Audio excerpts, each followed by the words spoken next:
Hello, good morning, and welcome to this ISP webinar about how to help your child get better at home.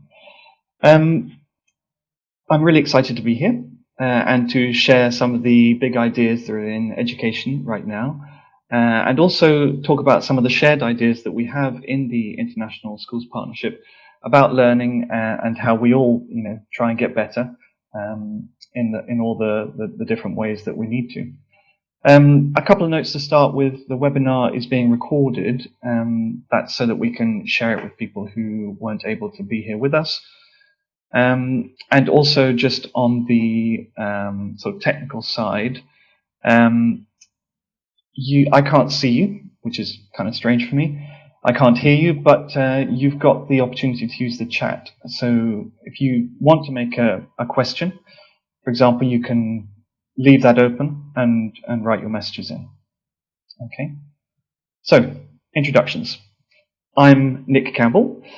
I'm the ISP Group Head of the Directors of Learning. I'm based in Valencia.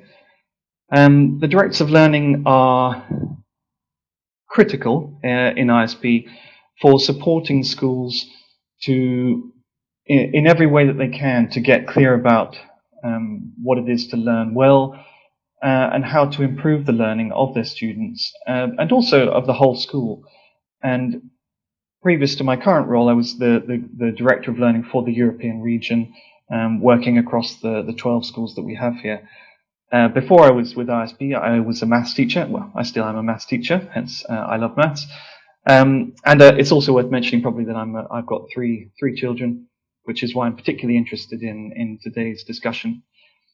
I'm being supported by Diana, who you can't see at the moment, but she's there in the background. She's going to be monitoring the chat box for us, and she'll be letting me know about the questions that you have. And she's also able to respond to some of those questions herself. She works with us in ISP as one of our learning experience designers. We are developing a lot of digital material to help our teachers and our students get better, and Diana's a big part of that. So hi to Diana, she's in Madrid, and that's the team for today. Okay.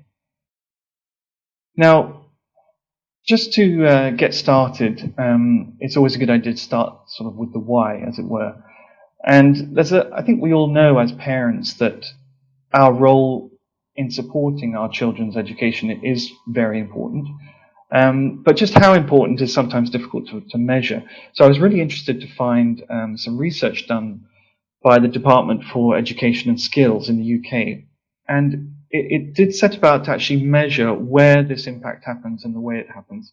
So here are some key takeaways from that report, which I think just justify the fact that we're here. So it said that in early years, so if like me, you have younger children, parental involvement has a significant impact on children's cognitive development and their literacy skills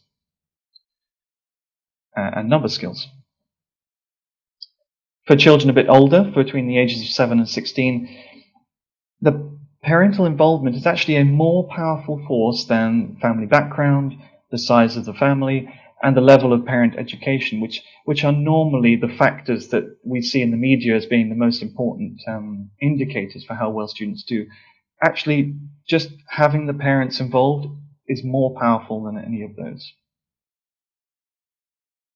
Parent involvement has a significant impact on pupil achievement throughout all the years of schooling, the research found. It reduces the risk of educational failure. So what the research found was that in situations where parents were not very involved with their children's education, there was a greater chance that children would become demotivated and actually drop out of school. And finally, one that's of interest to me, but all of us, I'm sure, it found that a father's interest in a child's schooling is really strongly linked to educational outcomes. Now, there are different types of involvement, sort of what you might call physical involvement in terms of going to the school for things like, supporting your child at events and being in meetings with parents. That's one type of involvement, which is obviously very important. But what has more impact than any other type of involvement is just the interest that parents have and the way they talk to their children about what's going on at school.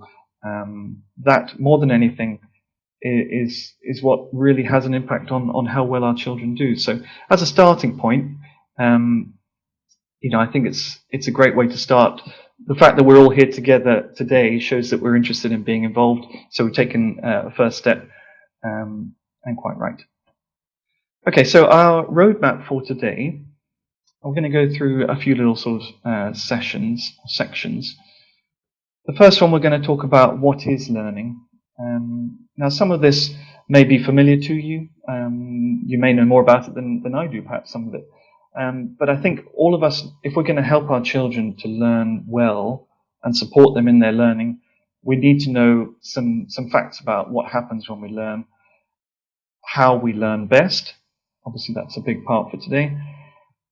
And also, I want to talk a little bit about, the sorts of things our kids are learning. And that's whether they're learning at home, in the home environment, but also what are they learning at school. I've got a list of sort of 10 things that you can do tomorrow, if you like, to try and support your child's learning. Now, there's quite a lot of stuff to get through, but we'll see some things being repeated, and a lot of those 10 things will just sort of bring out the key things from the first 3 sections. At the end, there's going to be our chance to have some questions, okay? So I really encourage you to keep your questions coming in as you think of them, or you can write them down. And at the end, so I probably will try and run this for about 30-35 minutes, and then we'll leave ourselves a good 20 minutes for anybody who's got any questions about specific things that they're interested in. Okay, so let's start. What is learning? So a lot of times we talk about learning in terms of closing the gap. This is not new. This is the idea that we're trying to get from where we are now to where we want to be. Now in ISP we talk about closing the gap, but one of my favorite phrases is actually just getting better. Learning has to involve some form of getting better, and that's a really useful phrase for me when I'm in lessons and looking at students and trying to decide whether we actually do have some good learning there. Sometimes we can be very busy doing stuff, but if we're not focusing on the actual getting better, then we become just busy and not busy learning. And I want you to remember that phrase, busy or busy learning. Often the difference is just whether we're getting better. Now, that's what it might look like us on the outside, or even to yourself. You might want to see yourself getting better at something. But we're going to have to talk about the brain. So let's do that. Now, the brain, just a second to that. The brain is where all the learning takes place. And when we learn, our brain changes, and therefore our body changes. And the brain is built up of billions of neurons, which are connected to our bodies to coordinate, our actions and our thinking. And these neurons pass messages to each other and to our bodies that then control, what we do, what we think, and also our memory. Now, the messages are passed across the neurons through junctions, and these junctions are called synapses. And these connections are the really important part for us today, because we each have our own individual makeup of connections, and these connections, the synapses, they decide what we might be good at, or what we might not be so good at, or maybe even better, what we find difficult and what we find easy. And each of us will have our own unique patterns of connections.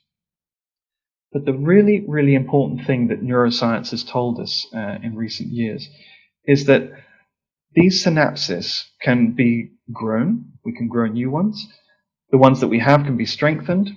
And also the synapses that we have can be destroyed if, for example, we don't use them. And this whole concept is what's called brain plasticity. And it's super important because it's that whole idea that, we can do anything. Better said, we can get better at anything. It may be harder for some of us than others to get better in certain ways, but our knowledge of the brain shows that all of us can make new connections and get better.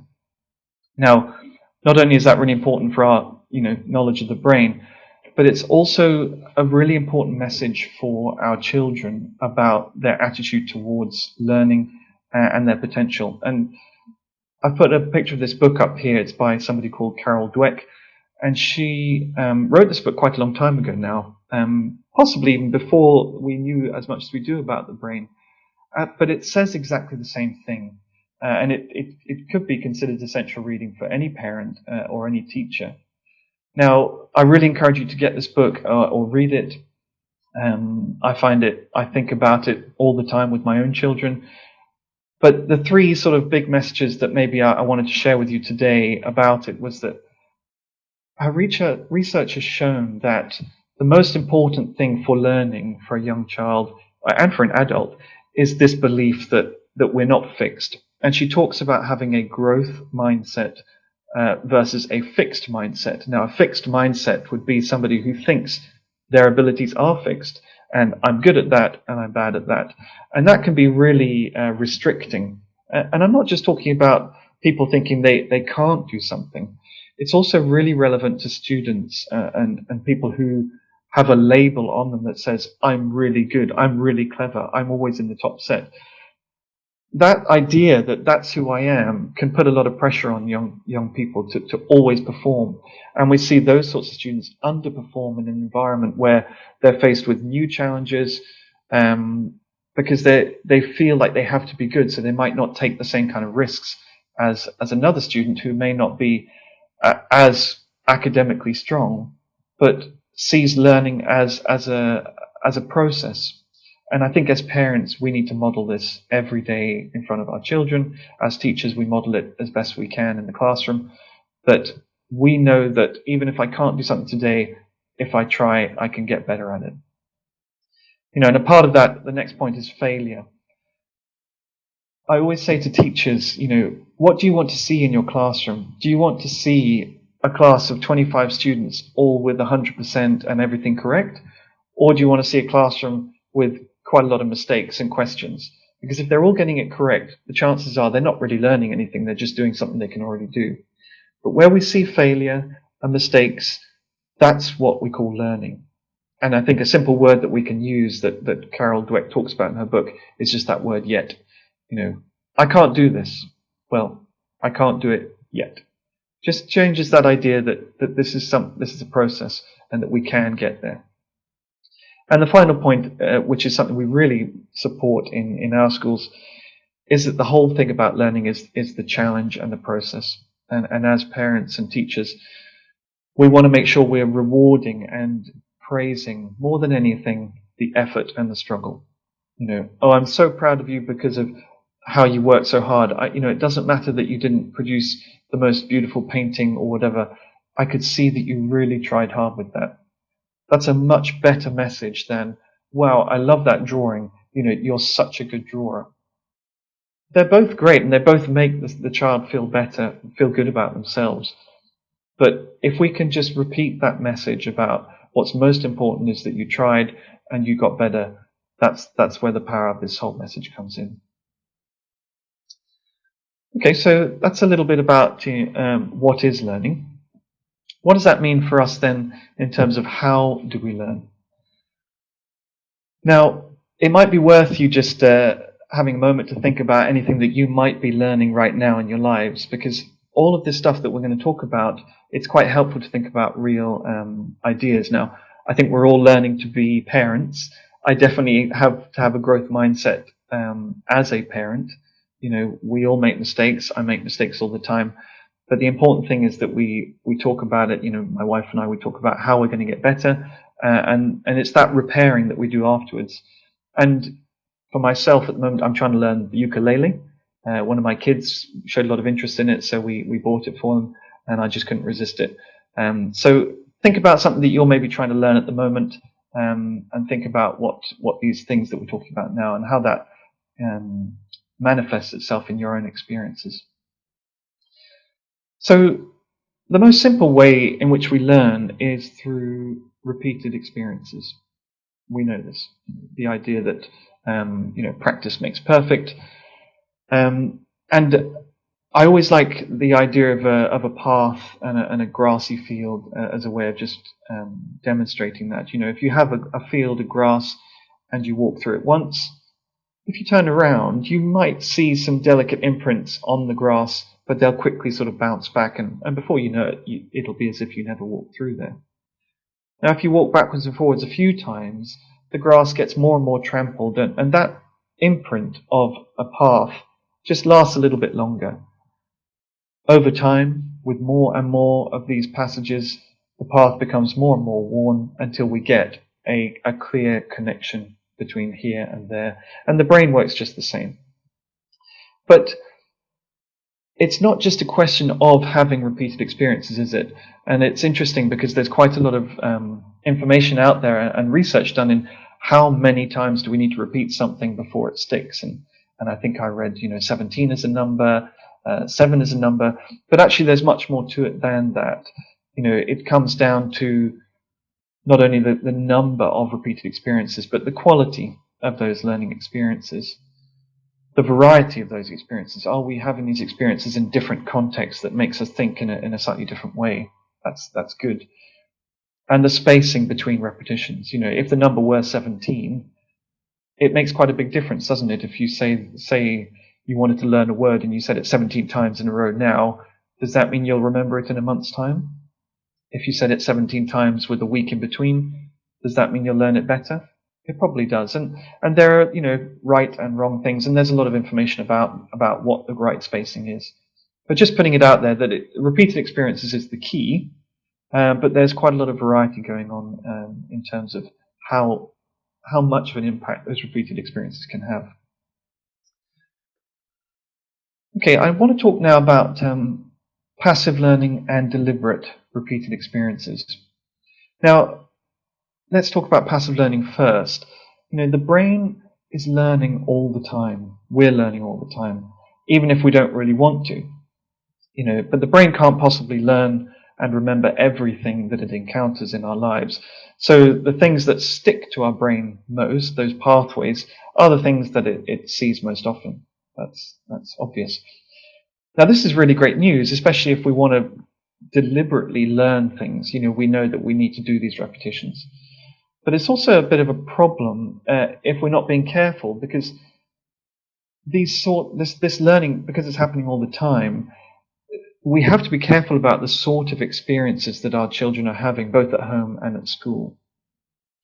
Now, as parents, we can kind of control the experiences a little bit to try and make sure that they're good experiences rather than bad experiences. And this learning does happen relatively slowly. For an example, we've all had those sleepless nights at home, and with Chloe, my latest, every night, middle of the night, waking up, she's crying. That even though it would be easier just to bring her into bed or to hold her for 10 minutes until she fell asleep, she will not. What will be her learning experience there? She will learn bad habits. And in the long run, it's going to take you a lot longer to get to the point where she can sleep through the night. So I was always thinking about what's the repeated experience that I want her to have right now that will end up as soon as possible with her sleeping through the night. And another example is my eldest, Oliver. He's quite a timid boy. And so I'm trying to create experiences for him where he can just be a little bit brave and challenge himself. Now, this is not deliberate on his part. This is me trying to manipulate things. But it's just to say that children will be learning from their experiences all the time, for better and for worse. A teenager needs to have repeated experiences that shows that when they fail, that's not a bad thing, but that's a good part of learning. The danger is, if we're not careful, we can deliver negative learning experiences, and passively our children pick those up. So I've got 3 children, middle child. I need to be really careful that I don't give him a repeated experience whereby he sees that I don't have time for him. The baby's crying, I've got to go to the baby. And so all the time, just trying to think about what are the repeated experiences that my children are having, and can I do something to make sure that those are positive experiences and negative ones. Now, that's passive learning, and passive learning happens quite slowly because it's just sort of there in the background, and the brain is just forming these connections. The other side is deliberate learning, deliberate practice, deliberate repeated experiences. And this might be more relevant to our schoolwork that we do, where we have a very clear goal about what we want the children to learn or get better at. Deliberate implies a certain ownership. So, and there's a word, metacognition, that self-awareness of our learning. And for really powerful learning experiences, we need all of these things. We need children to own their learning, to be really clear about what the outcomes are going to be, and to be able to be self-aware about how their learning is progressing. And that's what we do more in classes than passive. But that's not to say that passive learning doesn't take place. And we come back to something I said earlier about sort of possibly being busy but not busy learning. In our lessons, students can become quite passive and they can switch off. There's still a little bit of learning going on there, but it might not be the learning that we want, and that learning will be happening quite slowly. So our goal quite often is to turn the busy into busy learning, and we can do that by helping our children to be deliberate about their learning. Now, a context that might happen at home for schoolwork would be homework, and I had to think about what we can do as parents to really make homework a deliberate learning experience as opposed to passive ones. So here are some questions that you might want to talk to your child about that will make that switch. What are you doing is a little bit of a dangerous question. It's fine as an introduction. I often use it in classrooms. And these questions that I'm going to share are the questions I use all the time when I go into lessons to find out whether children are learning. What are you doing? I think children are really good at just saying, I'm doing this chapter, I'm doing this project, I'm drawing this picture, I'm writing this essay. It doesn't really help them in terms of focusing on what they are learning. So a much better question would be, what are you learning? And hopefully that'll just immediately trigger a different kind of response where they think about, the skill or the knowledge that they're trying to get better at. I like to use the phrase, what are you trying to get better at? And even with my 5-year-old, I ask him that question, and you can see it stops him, and it makes him just think a little bit more about, why are we doing this? What are you doing to help you get better? That's sort of the same as the top question, but it's just keeping that focus on this idea that this has a purpose, that we're trying to really do something here. How do you know if you're doing okay? Again, metacognition. Does your child know, whilst they're doing this work, how their learning is progressing, and if they're being successful or not? It also subliminally sends that message that you should be trying to do well. The key here is to try and be successful and get better. I use the question, what's the hardest thing about this for you? Sometimes if you just say, is it difficult? Then you'll get a very quick response which says, no, it's fine. Maybe with your own children, they might be a bit more honest, but certainly in the children I come across in classrooms, they're quite keen to just say, no, I'm okay, don't worry about me. But if you actually give them the opportunity and say, what's the hardest thing about this? Suggest that there is a hard part, and that's okay to talk about. So all of these questions will help your child at home turn what could be a sort of a passive, I've just got to get this exercise done, and I'm not going to really concentrate too hard on it. I might, if it's a good exercise, I might have to think a bit, but I'm just going to do it quite passively, get it done, and then I'll be on to the next one. If we can just focus them more on, what is the actual learning that they're trying to get better at, that can have a really powerful impact on the brain and accelerate the learning much faster. Okay, so how do we learn? That's that part. We'll come back to these ideas later, as I said, but let's move now on to what are our kids learning? Now, this can be really scary for us as parents, particularly when our kids get older. I was reviewing the timetable of one of the schools the other day, and I noticed that they had 121 different sort of subjects, as it were, across their whole school. As a parent, we cannot be an expert in 121 different subjects. So what is it that we can help our children with? Now, for me, one of the fundamental ideas that really changed my teaching and helped me as a parent a lot was the idea that actually we can simplify all of this. And our children and ourselves are really only trying to get better at three things. Now, what are these three things? Knowledge. Okay, these are facts. You either know it or you don't.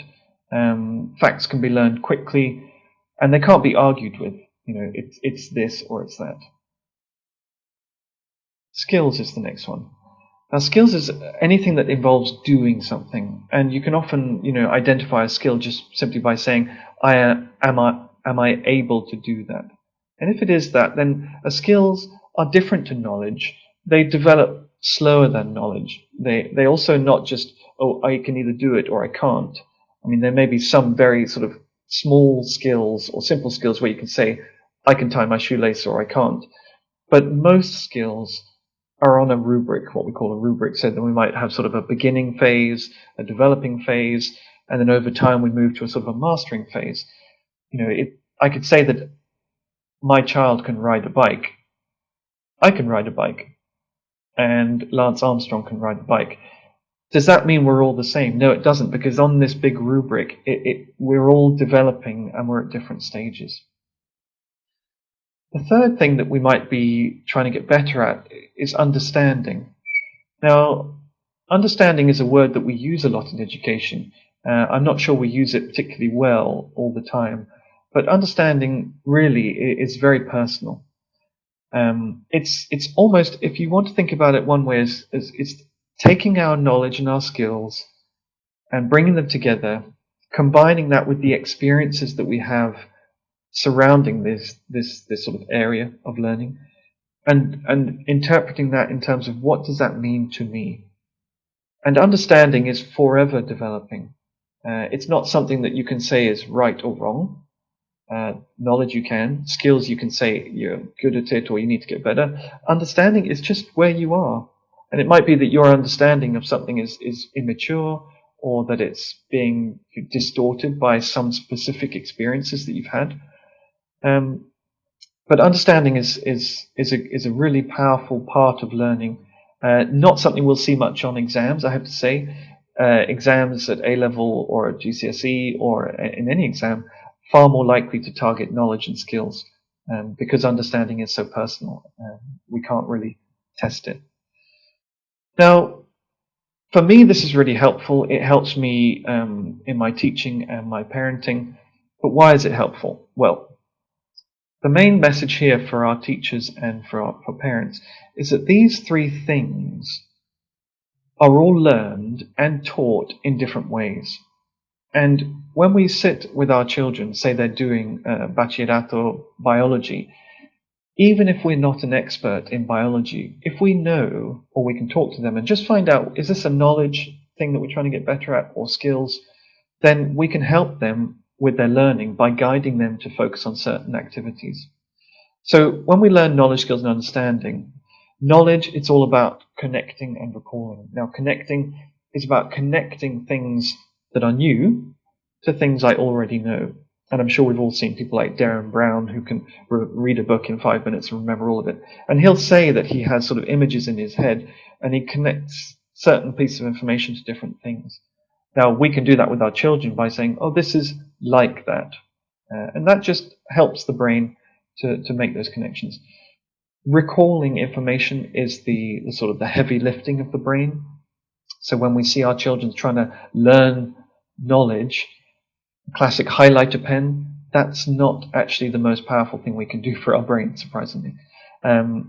Forcing ourselves to recall information is where the brain really powers up those connections. And memory games are a great tool for that. With skills, it's one word, and it's a very simple word, and it's practicing. Now, for a PE teacher, this is always really obvious, isn't it? I want my students to get better at basketball, so I'm going to give them a basketball and let them practice. I'm not going to stand there for 25 minutes and make them watch me shooting a basketball. It just wouldn't make sense. But when it comes to other types of learning, whether this is in another subject like maths, we sometimes forget that, and we might see a teacher just sort of doing a lot of demonstration and the students just sitting there watching. If they're not practicing, they're not getting better. Now, for our children, whether they're younger or older, at home we might be wanting them to practice different things. And quite a lot of the time we end up just lecturing and telling them the way they need to do things. But we should be providing opportunities for them to practice that. Modeling behavior, role play with young children, getting them to actually practice. That's how we develop skills. And understanding, it's all about reflecting. What does this mean to me? And most of the time for children and students, that looks like them just talking about their learning and what it means to them. Now, in terms of teaching, we are not exactly teaching our children at home, but it's important to know what our role could be. Now, with knowledge, it's just about telling them. We don't have to play games with knowledge. And that could be interpreted as clarity as well. If you're trying to communicate something important to your child, keep it as clear as possible. Don't cloud it in 5 minutes of rambling. Keep it as simple and clear and repeat that message as much as possible. With skills, it's about coaching. Now, coaching is a word we see a lot now in the wider world of personal coaching, professional coaching, leadership coaching. And coaching is simply, in a word, not giving the answer. It's about giving those prompts and hints and encouragement for people to find their own way through. Now, that could be, your child is struggling with something. Resist that urge to step in and take over and show them exactly what to do. You kind of have to juggle this a bit and try and just give them enough of a hint so that they're still keeping that good struggle of brain thinking and trying, but they're not giving up and they're not sort of so far away that they can't close that gap. But first resort is always to be that coach. And understanding, facilitating opportunities for them to think about their learning, and as parents, just listening. I had another really amazing visit to a school where it was an amazing school in London actually, where these children who come from, impoverished backgrounds seem to be performing way above everybody else in the country, pretty much. And I said to the head teacher, what's next for you? What are you trying to work on now? And the head teacher, this amazing woman, just said, I'm just trying to get better at listening to my students. I find that I spend my whole time just telling them, oh, well, look at that wonderful work, and look how well you've done that, and I really like that about it, or haven't you done well? And I'm just trying to tell myself to shut up and listen to them, because that's such a powerful thing for them to be doing in terms of reflecting and growing their understanding of something. Okay, so hopefully you can see that, and you can think about your own learning that we reflected on earlier from my ukulele.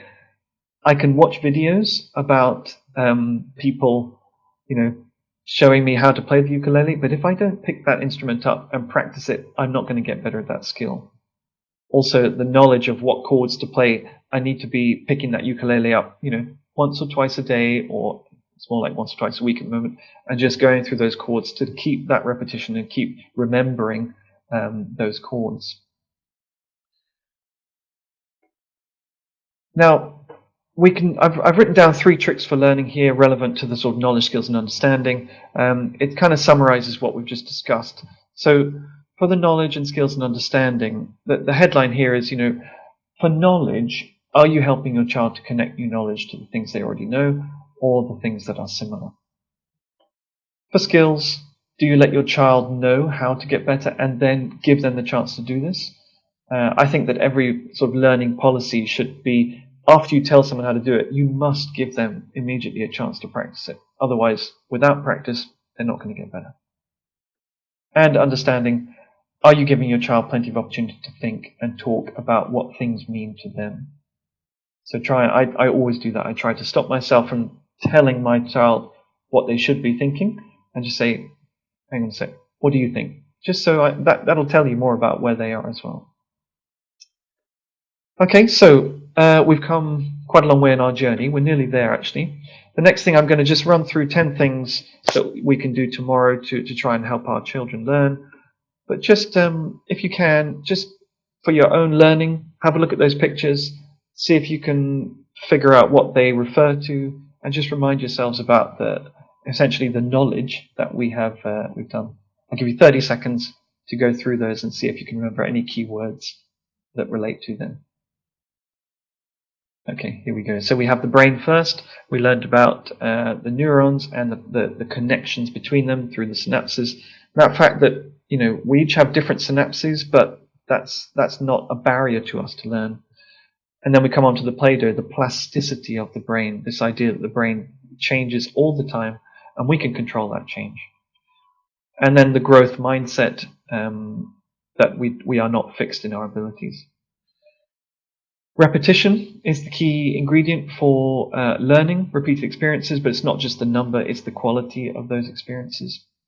And then we talked about the difference between passive learning that's slower and less easy to control because it's happening all the time, and then deliberate, targeted learning through deliberate, repeated experiences. Then we had our knowledge and our skills and our understanding. And finally, what that means for the teacher role and the student role, or the parent role and the child role. Okay, so quickly dial through these because we're 35 minutes in, and I want to get through these and then open it up for questions. So things we can do today or tomorrow to just make a little bit of a difference. And as I say, I don't mean to be telling you things that you don't. Well, I hope I'm telling you things you don't already know, but some of these things I'm sure will be obvious to you. But I think it's always worth repeating and refreshing and taking these 35 minutes to just refresh and reflect. So 10 things. Number one, really important that we praise and reward the struggle when our children are learning and encourage that as the best part of learning and the growth mindset and a love of learning. I think more and more we see in education that what matters most is not whether they are good at physics or good at biology or good at PE. What matters most is that they are good at learning. And that is the single life skill that our children need to leave school with and leave home with, that ability to learn and adapt. And that starts with the growth mindset. Let your child make mistakes. I mean, it's part of the same thing, but we've got to be patient. We've got to let those mistakes happen. Our temptation is always to jump in, pick them up, help them. Just resist that urge as much as you can, and let those mistakes happen. Practice being a coach. Yeah, and this works for all our relationships. You don't have to always give the answers. Give hints and questions, and keep that brain struggling for as long as possible. Make sure your child's getting enough sleep. Research has shown that during sleep is the bit where the brain does its most building, and particularly in terms of consolidating new knowledge and ideas into long-term memory. I think in Spain we don't maybe get as much sleep as we should. So rule number one, make sure your child is getting enough sleep. And the same can be said obviously about diet and hydration. Water, brain requires a lot of hydration to function properly. Help your child by making connections for new knowledge to the things they already know.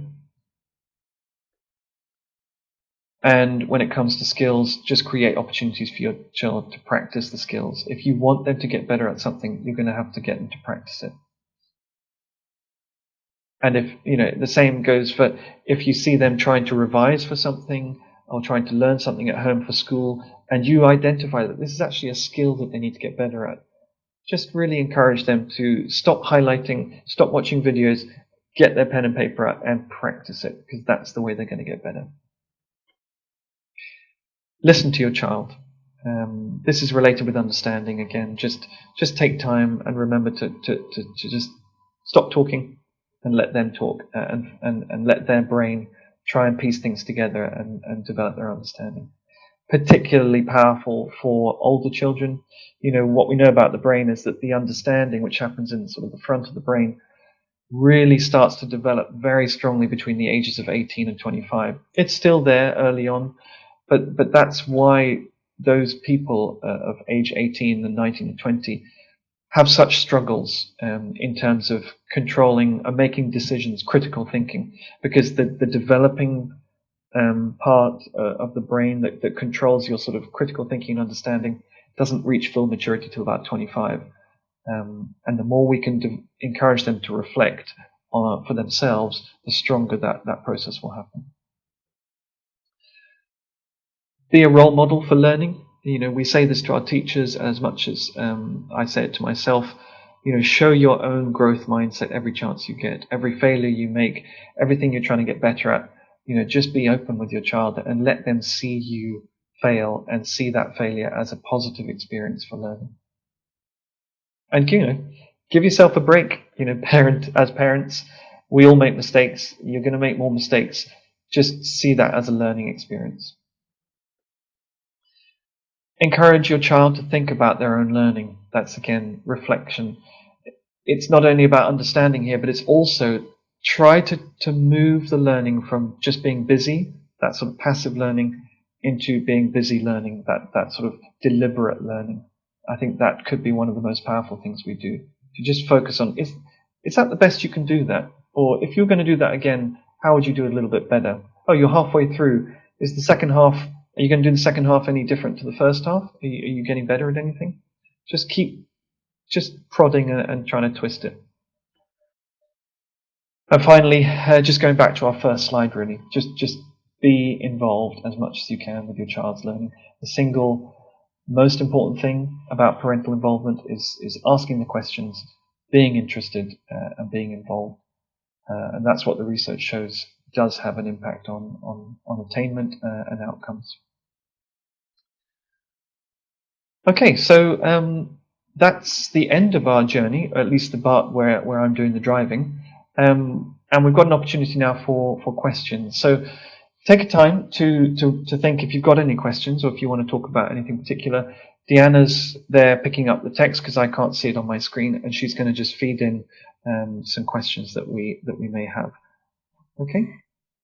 Thank you very much, Nick. It's been a super interesting presentation. Congratulations. I have the chat open, so any questions can be posted there. And while the audience writes something, I have a question for you. How does the stress affect learning? I think this is a problem we all have. And how does it affect the learning? Yeah, so stress is a big problem for particularly older students. And it's interesting when it comes to learning about stress. Research shows that actually stress helps learning. We actually can learn more in a period of stress. And, this might be obvious when you think about sort of those high impact moments in your life where something quite shocking happens that immediately gets just implanted on your brain. Now, I'm not saying that our students go through sort of highly traumatic experiences all the time, but they do experience stress. And actually, stress can be a positive thing. The big problem with stress, though, is that it damages our ability to recall information. So what does that look like? That looks like when a child gets nervous in front of us and you try to make them, justify what they've done. Oh, why did you do that? They shut down, don't you? Because under stress, the brain it's a different part of the brain that takes over the sort of the fight or flight part of the brain. We see it on TV game shows, don't we? When people can't remember the most simple thing, and it's just the stress. It's blocking their ability to go back into their memory and retrieve information. So stress is not always a bad thing, but in terms of how it impacts our performance, then it becomes a very bad thing. So we should do everything we can to make sure that stress is as little as possible at the moment where we have to perform. That's what I would probably say about stress. Thanks. Thank you very much, Nick. I have another question here in the chat from Carlos, and he says, how can we motivate our children to work and keep their curiosity in a home learning scheme? Yeah, it's a good question. I mean, motivation, it has to start with the growth mindset, I believe. Motivation, what are we motivated about? If we're motivated for the wrong reasons, then say we're motivated about getting 100%, or we're motivated about being good at something, if we feel like that's not going to happen, then we can easily lose our motivation. If we can, as parents, develop our children to have a love of learning, then the idea of what I'm learning is less important than am I doing a good job at learning. So it starts with that I think, in terms of just constantly repeating that it's the process that matters.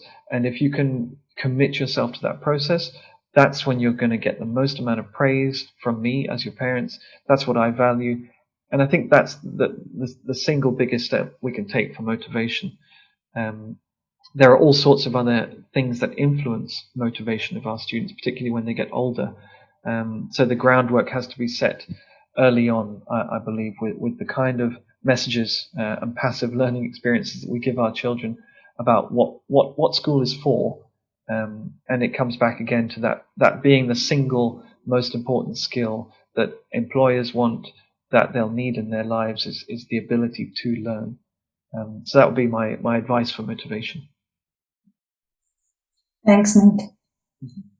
Continuing with motivation, not only on a general scheme, but when our kids are not motivated about school itself, not just motivation in general, but some kids are naturally motivated to go to school and they love it. Some others not so much. So what can we do about that? I mean, when they get older, obviously, it probably becomes about choices. And again, it's about listening to them and being that coach. We might find ourselves lecturing our children too much about, why school is important. But if we can make them all the time reflect on what school means to them, what they want to get out of school, what they need to get better, that role of a coach in any profession or any situation where there's something that's blocking us from engaging with something, blocking us from making progress, the best thing we can do is be that coach to our children. That not only does that change the focus from us telling them that they should be learning to them telling themselves what they should, it just gives them much more ownership of it, and it makes them feel like they're in control. And if they go to school, it's their decision because they know what the right things are. So, there's a lot of material about coaching, but we can definitely share some guidelines about what it means to be a coach, because we talk about coaching and mentoring and directing as three different things, and the coach is the best model for creating that motivation and independence in anyone, really. Yeah, totally. Yeah, thank you very much, Nick. There are no more questions in the chat. Okay. We still have a couple more minutes. I don't know if anybody else wants to post anything else. No more questions, I think. Thanks so much, Nick. Okay, thank you very much, everyone. It's been great to spend time with you, and good luck and have a great day. Nick, somebody wrote now, can you give some examples? Cecilia, examples about motivation, you mean? About coaching to motivate. Yeah, so I mean, when we coach people, we don't have to be an expert for coaching. Just to say, that's the first thing. Anybody can coach anyone through anything, because you're not there to give the answers. You're there to facilitate them to come up with their own solutions. So coaching, the first step is to basically ask a lot of questions. That's the first thing we might do. So you would say, obviously a child who's not motivated, you would say, why do you think you're not motivated about school? What is it about school that's not exciting for you? What would make school more interesting for you? So the first thing is questioning. The second thing is that coaches do is to repeat back things and sort of crystallize ideas. So you might be sitting there listening to a lot of these things where your child might be saying, I hate that subject, and I don't get on with those guys, and I just find it boring. You might want to bring all that together and say, okay, so this is what I'm hearing from you. It sounds you're saying that you're not enjoying the work that you're doing. So does that mean that we need to change, the type of subjects that you're taking? Or you're telling me what I'm hearing now is that you're having some problem with your friends.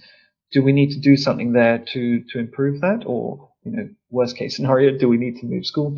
Just two things there. One is we're just asking questions and we're trying to guide their thought process by those questions.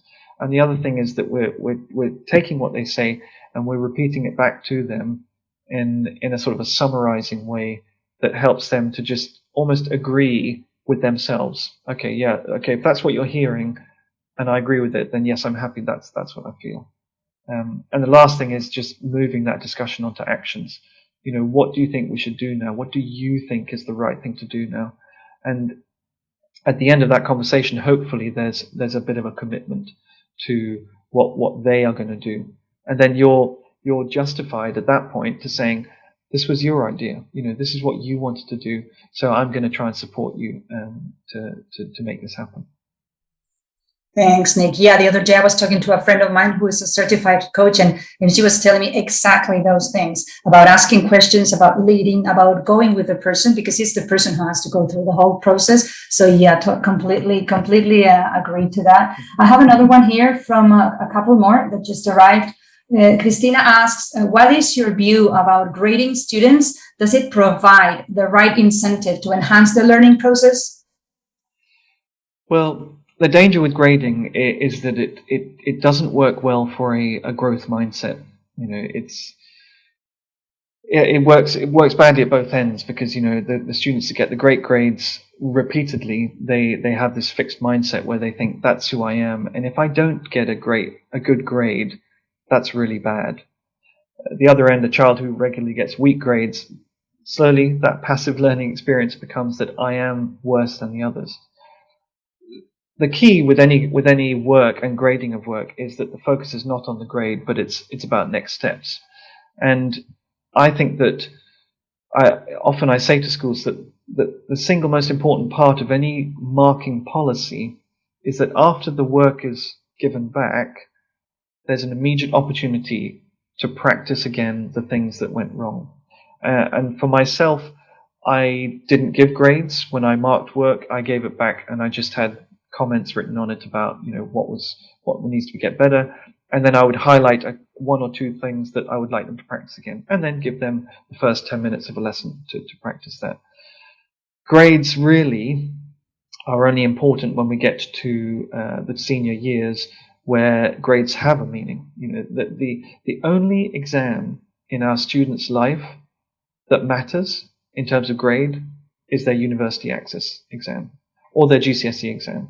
An exam that has a specific certificate.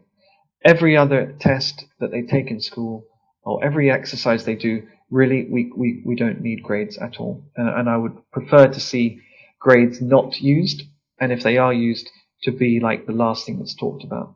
But I think it is a danger, and as parents, we can help our children to not worry about the grades so much just by our questions. Obviously, we're interested to see their attainment, but the question should be first, how are you going to get better? How do you think you did? How did it go for you?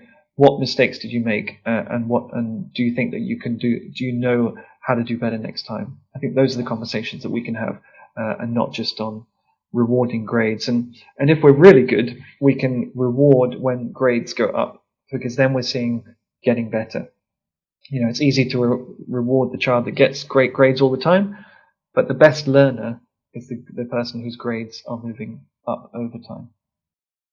Yeah, thanks, Nick. And I think we have the last one here from Espe. She asks, I have a question. My children are studying secondary in the UK, and compared to Spain, the resources are not available to be revised at home. What is the advice on what to do, since I feel the responsibility is on parents more than teachers to do well? Okay, sorry, can you repeat that question again? I just need to listen to it one more time. Yeah, she says that her children are studying in the UK and the resources are not available. I understand she asks to be revised at home. Maybe, Espe, you can clarify a little bit the question.